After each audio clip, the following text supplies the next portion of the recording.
$1.2 trillion. Deal volume actually dropped 17%, but 22 mega deals over $10 billion completely hid that. Hit it? No, that's just the market prioritizing needle-moving acquisitions. Oh, please. Speaking of hiding things, Wall Street leaks are pricing the McCormick and Unilever deal anywhere from 44 to 65 billion. How do you lose track of $20 billion? You don't. That's classic banker theater, while they fight over the premium.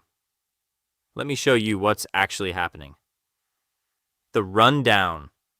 Volume is down 17%, but Q1 just casually smashed through $1.2 trillion in total deal value.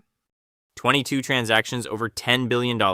The strategy right now is go massive or go home. Bolt-ons are basically dead. Bolt-ons are definitely not dead, Nate.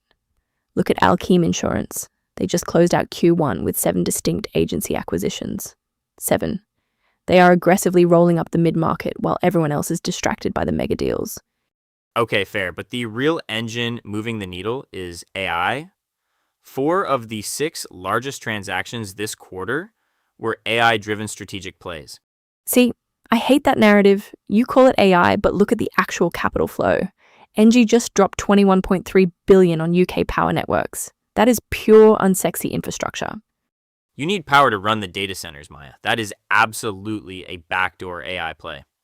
Oh, come on. Everything is an AI play if you stretch it far enough. Is GFL scooping up Texas-based Frontier Waste Solutions and their 650 garbage trucks an AI play? Smart trash? Hey, data is garbage. Garbage is data. I could sell that pitch.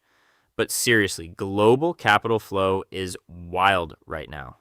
Cross-border deals spiked 47% year over year, $454.7 billion, largely foreign buyers shopping for U.S. assets. Speaking of shopping, I need to know if you saw the Danone rumor.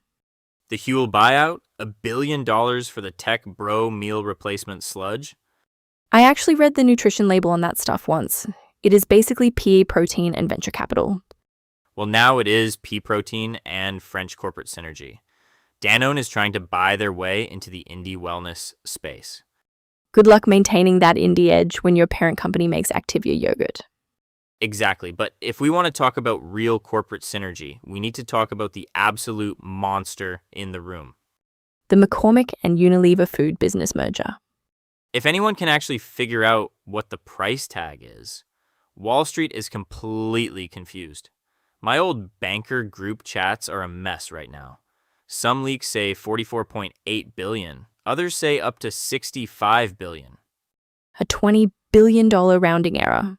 I pulled the early filings, and the structure is an absolute labyrinth. Let me walk you through how they are hiding the debt. The big one. You look at the raw data for Q1, and it makes absolutely no sense until you read the footnotes. Deal volume is actually down 17%, but total value, over $1.2 trillion. Because nobody is buying the small stuff anymore? We just saw 22 transactions cross the $10 billion mark. 22. That is historic. Boards are looking at the market and deciding they only want to do a deal if it completely rewrites their industry. Or if it buys them enough revenue to hide their organic growth problems, which brings us to the spice aisle. McCormick combining with Unilever's food business. The mayo and mustard mega merger. I love this deal. It is a classic, beautiful scale play. You take 2 massive global supply chains, smash them together, cut the redundant middle management, and suddenly you own the entire grocery store perimeter. See, I look at this and I just see a massive bloated defensive move, and the financial plumbing on this is a mess. Depending on which leaked pitch deck you read, this combination is priced at either $44.8 billion or up to $65 billion. How do you accidentally misplace $20 billion of enterprise value in a press leak? It is corporate theater, Maya. You leak the high number to the press to make the sellers look like absolute geniuses, and you whisper the low number to the buyers' shareholders so they don't panic about the debt load. It is day one banker stuff. It is nonsense is what it is. Show me the actual assumed liabilities. I need the real data before I believe any of this synergy talk. You just hate it because it is not a shiny tech deal. But food is defensive. It is safe capital allocation when the rest of the world is spinning. I don't hate it because it is food. I hate it because everyone is blaming the Q1 deal surge on artificial intelligence. Analysts are running around saying AI drove 4 of the 6 largest transactions this quarter. But the biggest one of all is literally just Hellmann's mayonnaise and Old Bay seasoning. There is no AI in a peppercorn. Okay, fair point. But the AI narrative is very real everywhere else. Look at Intel. They just dropped $14.2 billion to buy back a 49% stake in their own Ireland Fab joint venture. Right, because making the physical chips is suddenly the most valuable part of the stack again. Intel realized they gave away half of a gold mine and had to pay a massive premium to get it back. And the infrastructure around those chips is getting just as crazy. You cannot run these massive AI data centers without melting through the floorboards. Which is exactly why a water and chemical company is suddenly buying a server cooling business. Yes, Ecolab dropping $4.75 billion on Cool It Systems, a cleaning and hygiene company pivoting hard to data center thermals. I actually pulled the early regulatory filings on that Ecolab deal. The multiples they are paying for cooling tech are absolutely wild. We need to talk about what they are hiding in that premium. Voices, oh no. So everyone is parroting the same line this week. Volume is actually down 17%, but we just crossed $1.2 trillion in Q1. 22 deals over $10 billion will do that. It is entirely a mega deal quarter. Bolt-ons are practically dead. Except for Alkeem Insurance apparently buying up 7 different agencies. But generally, yes. And I am reading these analyst notes claiming AI is the true engine behind the surge. They say AI drove 4 of the 6 biggest deals. I read that note too, and honestly it is lazy analysis. Look at the actual tape. Engie is dropping $21.3 billion on UK power networks. McCormick is combining with Unilever's food business. Is mayonnaise AI now? I mean, if you put algorithmic supply chain optimization in the pitch deck, maybe. Oh, please. The bankers just want to slap an AI multiple on a sandwich spread. You cannot deny the infrastructure side, though. Look at Ecolab buying Cool IT Systems for $4.75 billion. Data center cooling is directly tied to the AI boom. Sure, cooling matters. But calling AI the engine of a quarter where the biggest headline is a condiment merger is just wild to me. Speaking of McCormick, do we actually know what they are paying? That is the best part. I've had 3 different guys text me completely different numbers. The leaks are a mess. I am seeing $44.8 billion in one place, and then someone else is floating $65 billion. A $20 billion rounding error? Classic. Somebody is trying to make their league table credit look better. Or they are burying assumed debt in the footnotes. Always check the footnotes, Nate. Naturally, well, while Wall Street tries to find $20 billion in the couch cushions, we need to talk about some weird whispers in the consumer space. Have you seen what Danone is looking at? Spill the tea. I'm just saying, a $20 billion rounding error is not normal. It's hilarious.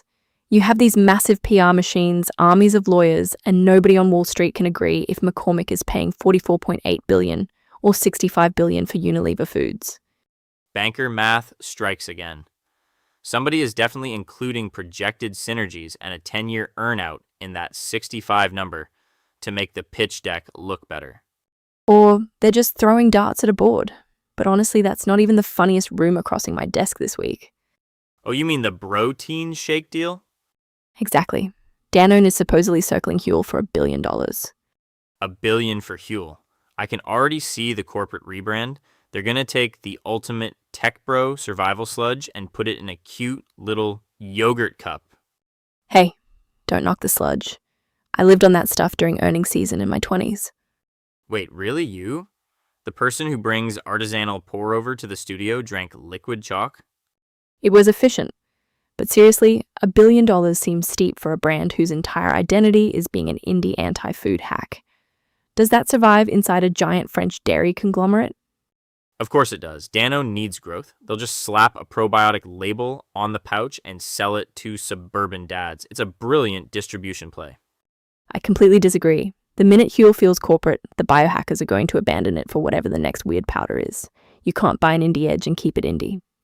Tell that to every craft brewery bought by Anheuser-Busch. But while we wait for the tech bros to riot, there is some actual science we need to talk about. Right. Biotech is having a massive moment, and tomorrow we need to pass through Gilead dropping $2.2 billion on RO medicines. Tomorrow's radar. I'm telling you, tomorrow is all about Danone swallowing Huel for $1 billion. The finance bros are going to be weeping into their protein shakes. $1 billion for powdered meals. Incredible. But I'm actually watching the early filings for Ecolab buying Cool IT Systems. $4.75 billion for server cooling tech. That's the real AI infrastructure play. Cooling systems? Oh, come on, Maya. That's just glorified air conditioning. The real action tomorrow is biotech, Gilead dropping $2.2 billion on Uro, and Novartis matching that energy with $2 billion for Synovation. Glorified air conditioning? Nate, data centers are literally melting. If you can't cool the GPUs, your AI mega deal is a paperweight. Ecolab knows exactly what they're doing. I'll bet you lunch their multiples look way smarter than Gilead's. You're on. I'm taking the biotech premium. We'll pull the filings in the morning and settle this. Perfect. I take my steak medium rare. Catch you all tomorrow.